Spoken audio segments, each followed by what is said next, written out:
দর্শক মণ্ডলী কেমন আছেন? আজকে আমরা স্বাগত জানাতে চাই নিডল ডক্টর সুমেমলেস মাই হেলথ থেকে। আমি ডাক্তার সাকলাইন রাসেল। দর্শক, আপনারা যেমনটি জেনে গেছেন, আমরা কথা বলতে চাই কিডনি বিষয়ের একটি সমস্যা নিয়ে, কিডনি প্রতিস্থাপনের নানা বিষয়গুলো নিয়ে। যেহেতু কিডনি সম্পর্কিত একটি বিষয়, কিডনি রোগ এবং কিডনি ট্রান্সপ্ল্যান্ট এবং কিডনির যে ডায়ালাইসিস পদ্ধতি রয়েছে সেই বিষয়গুলো আমাদের আলোচনার মধ্যে থাকবে। আপনারা যারা ভাবছেন কিডনি বিষয়ে আপনার জ্ঞানকে একটু বাড়িয়ে নেওয়া প্রয়োজন, অথবা এই বিষয়ে আপনার কোনো জিজ্ঞাসা আছে, তারা স্ক্রিনে দেখানো নম্বরে সরাসরি আমাদের সঙ্গে সংযুক্ত হতে পারেন। অনুষ্ঠানের শুরুতে আমাদের একজন অতিথি উপস্থিত থাকেন, আপনারা জানেন, তার সঙ্গে আপনাদের পরিচয় করে দিতে চাই। আমাদের সঙ্গে এই মুহূর্তে উপস্থিত আছেন দেশের একজন খ্যাতিমান কিডনি রোগ বিশেষজ্ঞ অধ্যাপক ডাক্তার শামীম আহমেদ। অনেকগুলো পদ রয়েছে তার, একজন চিকিৎসকের কখনোই রিটায়ারমেন্ট হয় না।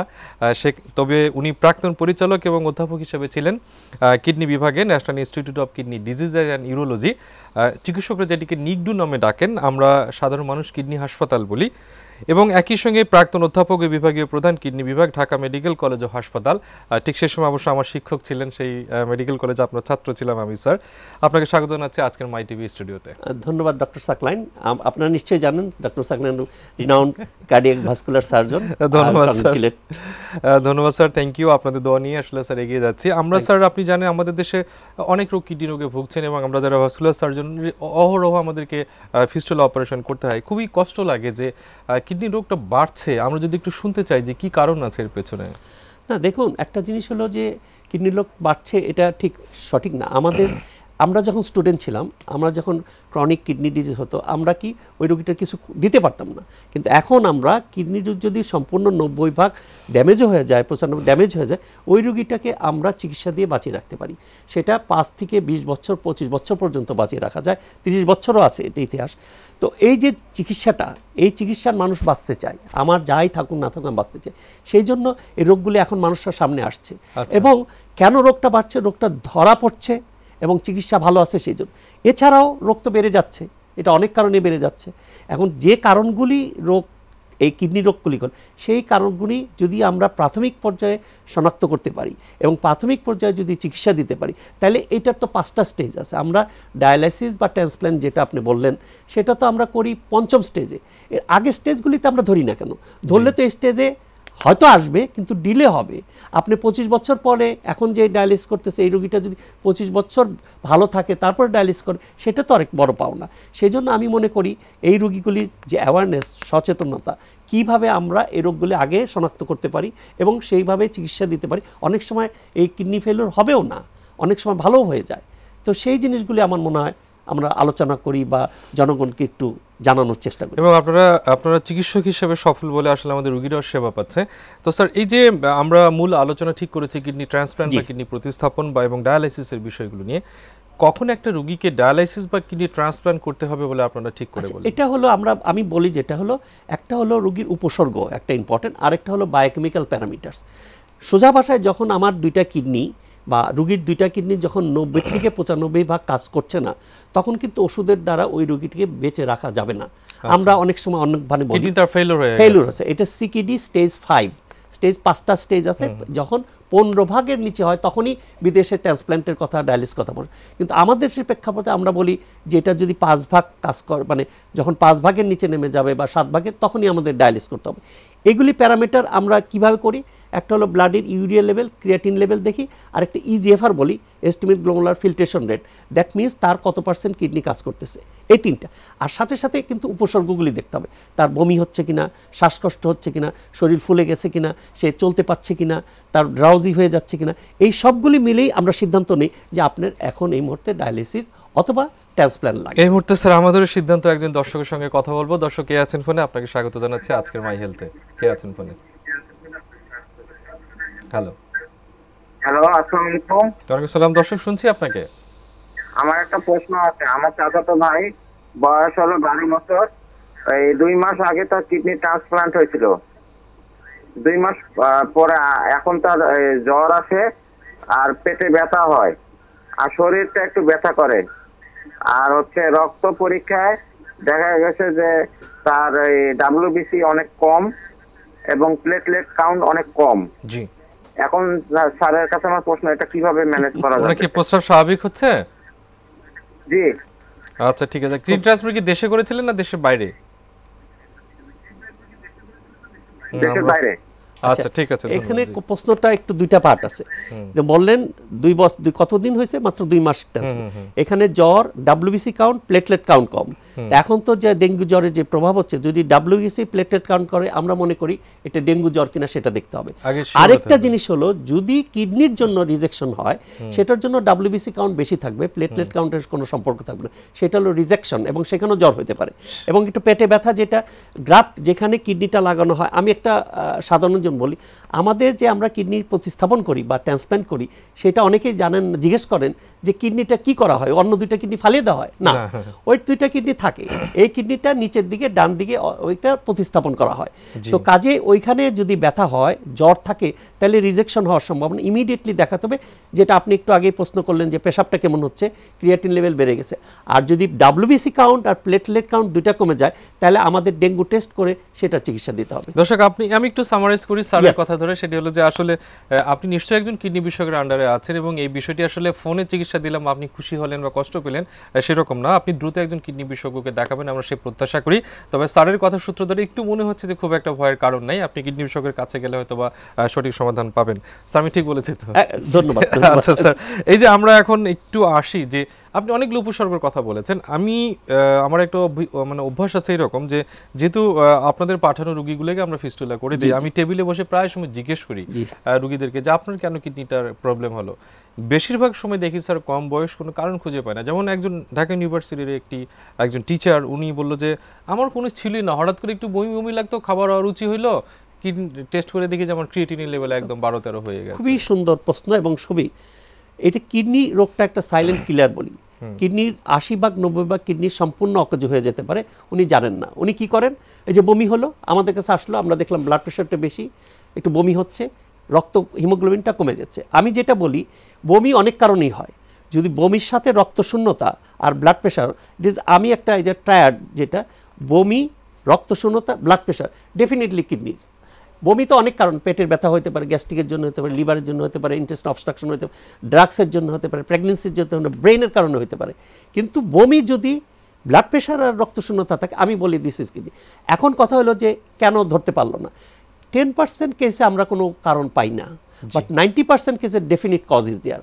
Most of the cases either ওনার ছোটোবেলায় পায়ে পানি আসছিল, উনি ইগনোর করেছেন, মানে নেফ্রাইটিস, অথবা উনি ডায়াবেটিস রোগজনিত ভুগতেছেন, অথবা উনি উচ্চ রক্তচাপে ভুগতেছেন, উনি কেয়ার করছেন না, দেখার নাই, অথবা উনি ছিল তার ভিতরে একটা সুপার ইম্পোজ কোনো ড্রাগস, এই যে নেফ্রোটক্সিস ড্রাগ খাচ্ছেন, উনি খেয়াল করছেন না। এইভাবে উনি যখন একটা এন্ড স্টেজ রেনাল স্টেজে আসেন, তখন হঠাৎ করে, তবে এর সংখ্যা খুব কম। ইউজুয়ালি মানুষের একটা উপসর্গ থাকে, পায়ে পানি থাকে, ডায়াবেটিস থাকে, ব্লাড প্রেশার থাকে, হ্যাঁ একটু খারাপ লাগতেছে, এরকম আছে। কিন্তু এরকম হয় যে ল্যান্ড করে 90% ড্যামেজ হওয়ার পর, এরকম অনেক পাই আমরা। যেই মুহূর্তে একজন আমরা দর্শককে পেয়েছি, দর্শক আপনাকে স্বাগত জানাতে চাই আজকের মাই হেলথ থেকে। হ্যালো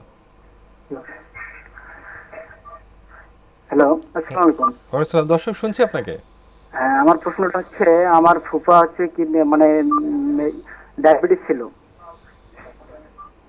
তো ওনার কিডনি এখন হচ্ছে মানে জল ধরছে, তো পেটটা ফুলে আছে আর কি। ডাক্তার কিছুদিন চিকিৎসা দিয়েছে, পানি বের করছে, তারপরে প্রাইভেট মেডিকেল কলেজে ছিল, ওখান থেকে রিপোর্ট করছে।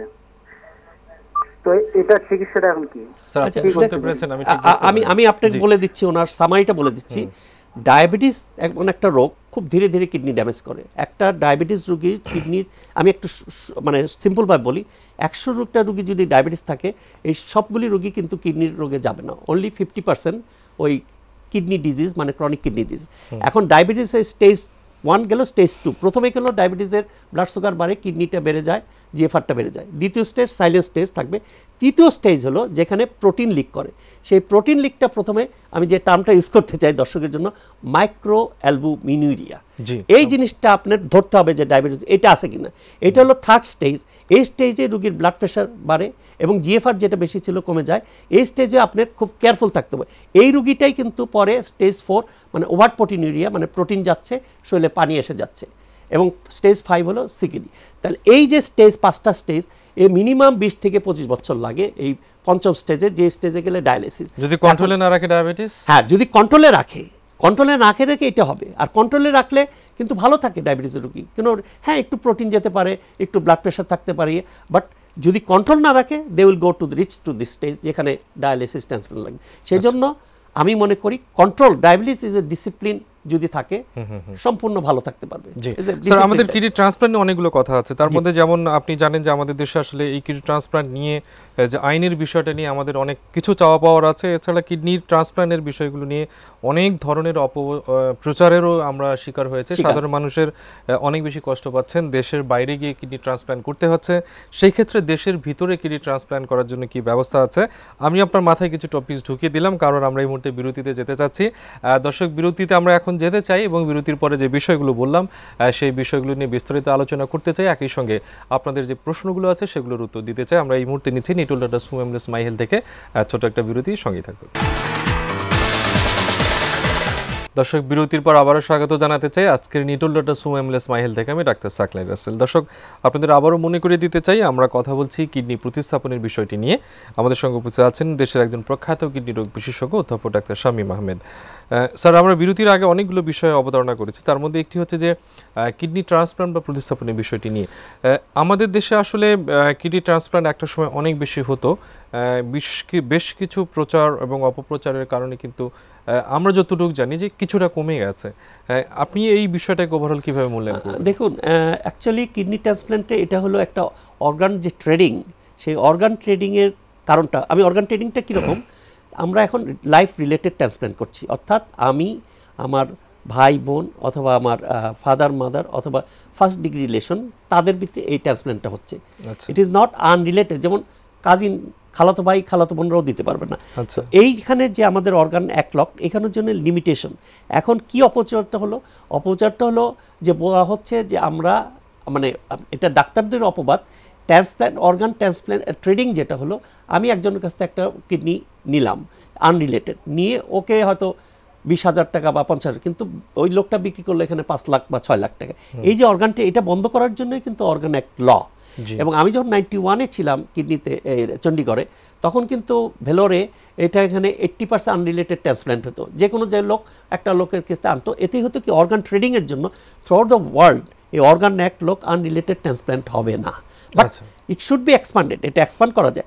আমাদের যে দেশে যে অর্গান অ্যাক্ট লকটা আছে, সেই অর্গান লকটা একটু এক্সপান্ডেড করে আর একটু বিশাল পরিবেশে নেওয়ার চেষ্টা হচ্ছে, এবং এটা এখন অন দ্য ভার্জ অফ বোধহয় পার্লামেন্টে উঠবে। ওঠার পরে আরেকটু এক্সপান্ড করা যাবে, যে ডোনার পুলটা বাড়ানোর জন্য। এটা যত দেরি হচ্ছে তত বেশি কিন্তু আমাদের রোগীদের সাফার হচ্ছে, এবং বেশি সংখ্যক কিন্তু দেশের সুচিকিৎসা না পেয়ে কিন্তু দেশের বাইরে যাচ্ছে। এটা বাইরে যাচ্ছে, এবং এটা অনেকে আমাদের বলে উই হ্যাভ রাইটস টু আমরা সার্ভাইভ, কেন আপনারা এটা করেন না? কিন্তু এটা তো একটা প্রসিডিউর। এরপরে যেটা হলো আমাদের অপপ্রচারটা, যে আমাদের ডাক্তারদের উপরে এটা বললো যে ওনারা এটার সাথে জড়িত, কিন্তু ইনফ্যাক্ট কোনো ট্রান্সপ্লান্ট সার্জন এবং nephrologist is not at all involve in this. এটা পরে এটা বুঝতে পারছে। আমরা তো স্যার এমন নিউজ পেয়েছি যে ব্রিজের নিচে বাচ্চাকে নিয়ে কিডনি কেটে রাখা হয়েছে, এবং ফ্ল্যাক্সে করে কি কিডনি ট্রান্সপ্লান্ট করা যায়? এটা অনেকে বলে আমাদের এখানে আসে যে স্যার আমার একটা কিডনি দেন, আপনাদের ব্যাংক আছে কিডনি? আরে বাবা, এই কিডনিটা যেটা, এটা দর্শকদের জন্য বলি, কিডনি ট্রান্সপ্লান্ট জিনিসটা এরকম যে আমি যে কিডনিটা নিলাম, এটা উইদিন হাফ অ্যান আওয়ারের ভিতরে এটা লাগাইতে হবে, নাহলে ওই কিডনিটা সার্ভাইভ করবে না। অর্থাৎ একটা টেবিলে ডোনারের ডিসেকশন হবে, আরেকটা কিডনিরে যে রিসিপেন্ট দুই দিকে রেডি হওয়ার পরে যখন ক্লিয়ারেন্স পাবে যে আমরা এখন দিব, তখন ওই কিডনিটা কাটানো হয়। এবং কাটানোর ভিতরে যে আধা ঘন্টার সময়, যত সময় কম লাগবে তত কিডনিটা সার্ভাইভ ভালো করবে। অর্থাৎ যারা যে সমস্ত আমাদের সাধারণ মানুষ মনে করেন যে ওই অমুক জায়গায় মনে কিডনি কেটে রাখা হয়েছে বা অমুক ক্লিনিকে কাটা রাখা হয়েছে, এটা আসলে হাইলি একটি সেনসিটিভ বিষয়। সাধারণ ক্লিনিকও, সাধারণ হাসপাতালে, অনেক বড় হাসপাতালে এটি সম্ভব না। যেখানে কিডনি ট্রান্সপ্লান্টের সুবিধা আছে সেখানে কেবলমাত্র এটি করা সম্ভব। একজন দর্শক এই মুহূর্তে সংযুক্ত আছেন, আমরা কিডনি বিষয়ে তাকে হেল্প করতে চাই। কে আছেন ফোনে? হ্যালো হ্যালো, দর্শক শুনছি আপনাকে। আসসালামু আলাইকুম। ওয়ালাইকুম আসসালাম। হ্যাঁ স্যার, আমার মেয়ের বয়স 7 বছর। আমার মেয়ে হঠাৎ এই আলট্রাসাউন্ড করে দেখি কিডনির এক সাইডে ইনফেকশন। তো এখন স্যার আমরা কি করব? এখন মেয়ের কোনো সমস্যা দেখা যায় না, যে মাঝে মাঝে একটু জ্বর আসে। জি, প্রস্রাবে কোনো সমস্যা আছে? মাঝে মাঝে একটু জ্বর আসে, তাছাড়া আর কোনো সমস্যা দেখা যায় না। প্রস্রাবে কোনো জ্বালা পোড়া? প্রস্রাব মাঝে মাঝে, মানে প্রস্রাবের জ্বালা পোড়া নাই, কিন্তু প্রস্রাবটা অনেক বন্ধ। জি, আমরা আপনার প্রশ্নটি পেয়েছি, আমরা উত্তর দেওয়ার চেষ্টা করেছি। এটা কি জিনিসটা বুঝতে পারিনি। উনি বলছেন ওর 7 বছরের মেয়ে বলছে যে আল্ট্রাসাউন্ড করে বলেছে যে একদিকের কিডনিতে ইনফেকশন। এবং প্রস্রাবে গন্ধ থাকে এবং জ্বর হয় মাঝে মধ্যে। কিডনিতে আল্ট্রাসোনোগ্রাম ইনফেকশনটা ডাইরেক্ট বলার কোনো আল্ট্রাসোনোগ্রামের কোনো অধিকার নেই, তারা বলতে পারে এই জিনিস আছে, সেটা আমরা বুঝবো যে ইনফেকশন তো হলো হয়তো দর্শক বোঝাতে পারছে না। আচ্ছা এনিহাউ ইনফেকশন হলো যে আমরা ওর বাচ্চার আইডিয়ালি বা সাইন্টিফিকলি এই পেশাবটা পরীক্ষা করে দেখতে হবে এখানে পাসসেল আছে কিনা, পাসসেল থাকলেও যে ইনফেকশন তা না, এখানে জীবাণু আছে কিনা, জীবাণু দিয়ে ইনফেকশন হয়। আইডিয়ালি জীবাণু ছাড়া আমরা ইনফেকশন বলতে পারি না, এটা হলো bacterial infection. Of course viral infection other সেদিকে আমরা যেতে চাচ্ছি না। তো ইনফেকশন যদি থাকে তাহলে আমরা ইনফেকশনটা ট্রিট করব। দ্বিতীয়ত যদি বারে বারে ইনফেকশন হয় বাচ্চাদের, তাহলে আমাদের একটু কেয়ারফুল থাকতে হবে, কিডনিটা ড্যামেজ হয়ে যেতে পারে। পার্সি ইনফেকশন কিডনি ড্যামেজ করে না। যদি আমার জানতে হবে ওই কিডনি, যে কিডনি বাও দিকে, সেখানে রাস্তা অনেক সময় বাচ্চাদের জন্মগত পিইউজি অবস্ট্রাকশন, অর্থাৎ কিডনির পরে যে মূত্রনালী এই পেলভিসটা ওইখানে শুরু থাকে, তো অবস্ট্রাকশন থাকলে ইনফেকশন হয় সেটা, অথবা অন্য কোনো জন্মগত কোনো কারণ আছে কিনা সেই জিনিসটা জেনে নিতে হবে। তাহলে প্রথম হলো ইনফেকশনটা ট্রিট করতে হবে। দ্বিতীয়ত একটা আল্ট্রাসোনোগ্রাম করে দেখতে হবে যে রাস্তা কোনো ব্লক আছে কিনা, কোনো পাথর আছে কিনা, বা অন্য কোনো কনজিটাল অ্যাবনর্মালিটি আছে কিনা। এটা হলো এবং এটি ট্রিটমেন্ট যোগ। আমার দর্শক আমরা আশ্বস্ত করতে চাই যে অবশ্যই কিডনি বিশেষজ্ঞ আপনাকে বিষয়ে হেল্প করতে পারবেন। আমরা স্যারের কথা সূত্র ধরে আপনাকে এতটুকু আশ্বস্ত করতে পারি যে এটা চিকিৎসা যোগ্য এবং প্রতিরোধযোগ্য। আপনি দ্রুত একজন কিডনি রোগ বিশেষজ্ঞকে দেখিয়ে দ্রুত সেবা নেওয়ার চেষ্টা করুন, অথবা আপনার অনেকটা দেরি হয়ে যেতে পারে। স্যার, কিডনি প্রতিস্থাপনের বিষয় নিয়েই আমরা থাকতে চাই। সাধারণত দেখা যায় আমাদের দেশে কিডনির ট্রান্সপ্লান্টের কথা যখন একজন রোগীকে বলা হয়, উনি কনফিউশনে পড়ে যান যে আমি কোথায় যাব, কোন কোন প্রতিষ্ঠানে সরকারি বা বেসরকারি পর্যায়ে আমাদের দেশে কিডনি প্রতিস্থাপন হচ্ছে? আচ্ছা, সরকারিভাবে যে আমি বলি বিএসএমও বঙ্গবন্ধু শেখ মুজিব মেডিকেল ইউনিভার্সিটি হচ্ছে, কিডনি ইনস্টিটিউট হচ্ছে, তারপরে ঢাকা মেডিকেলে হচ্ছে, তারপরে বারডেমে হচ্ছে, কিডনি ফাউন্ডেশনে খুব ভালো রেগুলার বেসিসে। আপনি ওখানেও আছেন? হ্যাঁ, আমি ওখানে আছি। ওইখানে প্রফেসর হারুন সাহেবের নেতৃত্বে ওখানে মাসে 4টা করে কিডনি ট্রান্সপ্লান্ট হচ্ছে, এবং ওটা খুব এখন সবার কাছে গ্রহণযোগ্য, খুব অল্প পয়সায় ভালো কিডনি ট্রান্সপ্লান্ট ওখানে ব্যবস্থা আছে সব জায়গায়। এছাড়া আরও প্রাইভেট ক্লিনিকে অনেক জায়গায় হচ্ছে, তবে অনেক প্রাইভেট ক্লিনিক হচ্ছে। তবে একটা জিনিস হলো যে এখন সরকার যেটা চাচ্ছে, যেটা ওই যে অর্গান অ্যাক্টে যেখানে সব ফ্যাসিলিটি আছে, সেই সব জায়গায় কিডনি ট্রান্সপ্লান্ট কিছু কিছু ক্রাইটেরিয়া দিচ্ছে। এই ক্রাইটেরিয়াটা আসতেছে যে কিডনি ট্রান্সপ্লান্ট সব জায়গায় হতে পারবে না, যেখানে কিছু কিছু ফ্যাসিলিটি থাকতে হবে, যে তার জানি ইমার্জেন্সি ম্যানেজমেন্ট এবং তার একটা ব্যাকগ্রাউন্ড বা একটা অবকাঠামো থাকতে পারে। সেই জন্য একটা নতুন আইন আসতেছে। তো আমার দেশে কিডনি ট্রান্সপ্লান্ট তো এখন যে খুব কঠিন কাজ তা না, সব জায়গায় এখন হচ্ছে। হ্যাঁ, আমরা যে কোনো জায়গায়, এবং কিডনি পার্সের quality of life is better than dialysis. কারণ হলো ডায়ালিসিস করে আমরা শুধু যে এক্সক্রিটরি ফাংশনটা করে দিচ্ছি, তার এন্ডোক্রাইন ফাংশন, হরমোনাল ফাংশনগুলি করতে পারে না। যদি কিডনি ট্রান্সপ্লান্ট করা যায়, প্রাথমিক অবস্থায় একটু পয়সা খরচ হয়, কিন্তু যদি ভালো লেগে যায়, টিকে যায়, that is a life you can easy, a normal life you can easy. তবে স্যার, আমরা আসলে কিডনির সহজলভ্যতা না হতে আইনটি যদি তৈরি হয় হয়তো বা ভালো হবে। আরেকটি স্যার, ডায়ালিসিসের কথা আপনি বলেন, আমাদের হাতে মাত্র 1.5 মিনিট সময় আছে। তো স্যার, এই যে ডায়ালিসিসের তো স্যার অনেক খরচ, 3 থেকে 3,500 টাকা এভারেজ খরচ হয়। তো প্রতি সপ্তাহে 3 বার ডায়ালাইসিস লাগে। একজন দরিদ্র মানুষ কিডনি রোগে যদি আক্রান্ত হয়, ডায়ালাইসিস যদি তাকে করতে হয়, তার তো পুরো পরিবার স্যার ধ্বংস হয়ে যায়। সেই ক্ষেত্রে এটি কমানোর কোনো উপায় আছে? কমানোর যে জিনিসটা, প্রবলেমটা আমরাও ফেস করতেছি, এটা একটা দুইটা ডায়ালিসিস আমি একটু বলি। একটা হলো রক্তের ডায়ালিসিস আর একটা পেটের ডায়ালিসিস। প্রবলেমটা হয়েছে যে রক্তের ডায়ালিসিস তো মেশিন লাগতেছে, ইলেকট্রিসিটি লাগছে, কিন্তু পেটের ডায়ালিসিস শুধু ফ্লুইড লাগতেছে। আপনি হয়তো সার্জন একটা ক্যাথেটার ঢুকে দিলেন, তারপরে ডায়ালিসিস করুন। এই ফ্লুইডটা আমাদের দেশে তৈরি করছে না কেউ, এই ফ্লুইডটা বাইরের থেকে আসতেছে, এবং সেই জন্য কস্ট 3টা ফ্লুইডে ডায়ালিসিস প্রত্যেক দিন 1200 টাকার মতো খরচ হচ্ছে। এখন বলেন আমাদের দেশ হচ্ছে না কেন? আমার দেশের বিভিন্ন ফার্মাসিউটিক্যাল আমরা রিকোয়েস্ট করেছি, তারা এইটা খুব মানে কি বলবো, গ্রহণযোগ্য বলবো না, সে প্রফিটেবল না বলে তারা এটা তৈরি করছে না। সরকার যদি ট্যাক্স কমিয়ে দেন সেই ক্ষেত্রে কোনো উপকার আসবে? সেটা তো আমরা তো এটা বলছি, কিন্তু মানে ফার্মাসিউটিক্যাল কোম্পানি তো এগিয়ে আসতে হবে, তারা তো এগিয়ে আসতে চায় না। আরেকটি বিষয় স্যার, আমাদের দেশে কেউ যখন চিকিৎসা নেওয়ার জন্য দেশের বাইরে যান, তাকে কিন্তু সার্টিফিকেট দিতে হয় বা প্রেসক্রিপশন দিতে হয় যে এই চিকিৎসাটার জন্য ওনাকে উন্নত দেশে পাঠাতে চাই, একজন ডাক্তারই লিখে দেন। তো আপনার দেশে তো স্যার কিডনি ট্রান্সপ্লান্ট হচ্ছে, তারপরে আপনারা কেন লিখে দেন যে আপনার উন্নত চিকিৎসার জন্য দেশের বাইরে যান? ফর মি, আমি আজ পর্যন্ত লিখি নাই, কিন্তু একটা যেটা সরকারি নিয়ম যেটা আছে, আপনি যদি যেতে চান আপনি একটা অ্যাপ্লিকেশন দিতে হবে, ডিজি অফিসে যাবে, ডিজি অফিসে একটা কমিটি করবে, সেই 5 জনের সদস্য যদি বলে করে এই চিকিৎসাটা এখানে হচ্ছে না, তখন এটা, কিন্তু যেটা যাচ্ছে সেটা হলো বাইপাস করে যাচ্ছে, এটা আপনারাও জানেন। হ্যাঁ, এবং তারা কিভাবে যাচ্ছে এটা এবং তারা সবাই জানে। গিয়েও অপচিকিৎসার শিকার হ্যাঁ। হচ্ছে সেরকম রেকর্ড আমাদের কাছে আছে। আমাদের দেশে যেখানে সরকারি পর্যায়ে বঙ্গবন্ধুতে সম্ভবত 1 লাখ টাকার মতো লাগে, বাইরে গিয়ে কিন্তু 12 থেকে 20 লাখ 25 লাখ টাকা পর্যন্ত খরচ করে আসছে। আপনার স্যার কিডনি ফাউন্ডেশনে কেমন খরচ হয়? আমাদের কিডনি ফাউন্ডেশনে 2,10,000 হলো প্যাকেজ প্রোগ্রাম, 2,30,000 টাকার প্যাকেজ প্রোগ্রাম। প্যাকেজ প্রোগ্রাম তাদের 9 দিন থাকা এবং তার ডোনার সহকারে 2,30,000 টাকা প্যাকেজ। জি, একজন কিডনি ট্রান্সপ্ল্যান্ট করা একজন পেশেন্ট আপনাকে হয়তো এই মুহূর্তে দেখছেন, তার জন্য কোনো উপদেশ আছে? আমরা স্যার আসলে আর প্রশ্নের উত্তরটা নিতে পারছি না, সময় শেষ হয়ে গেছে, হয়তো অন্য একটি প্রোগ্রামে আপনাকে ডেকে নিব। আপনি স্যার আপনার ব্যস্ত সময়ের মধ্যে আমাদের মধ্যে এসেছেন, এই জন্য আপনাকে অসংখ্য ধন্যবাদ। ধন্যবাদ ডক্টর সাকলাইন এবং মাই টিভির দর্শকদের অত্যন্ত ধন্যবাদ আমাকে এখানে ডাকার জন্য। ধন্যবাদ স্যার, আপনি আবার আসবেন, ভালো থাকবেন সেই কামনা। দর্শক, আমরা আসলে কথা বলছিলাম কিডনি প্রতিস্থাপনের নানা বিষয়গুলো নিয়ে। একই সঙ্গে এই মুহূর্তে যারা দেখছেন হয়তোবা সরকারের ঊর্ধ্বতন কোনো মহল আমাদের সঙ্গে সংযুক্ত আছেন, আমরা একটু আবেদন রাখতে চাই মাই হেলথের পক্ষ থেকে। সেটি হচ্ছে যে ডায়ালাইসিসের যে খরচটি একটি রুগীর জন্য আসলে প্রতি সপ্তাহে প্রায় 10,000 টাকা খরচ করে মাসে 40,000 টাকা ডায়ালাইসিসের পেছনে খরচ করা খুবই কঠিন একটি বিষয়। অথচ একটি হিসাবে দেখা গেছে যে বাংলাদেশে 2 কোটি লোক কোনো না কোনোভাবেই কিডনি রোগে আক্রান্ত। আমরা আশা করি যে সরকার এই বিষয়টিতে সদয় দৃষ্টি দিলে অন্তত 1,000 টাকার মধ্যে ডায়ালাইসিস নিয়ে আসলে অনেক মানুষের অনেক বেশি উপকার হবে। সে প্রত্যাশা রেখে আজকের মধ্যে এখানে বিদায় নিতে চাই। ধন্যবাদ সঙ্গে থাকার জন্য।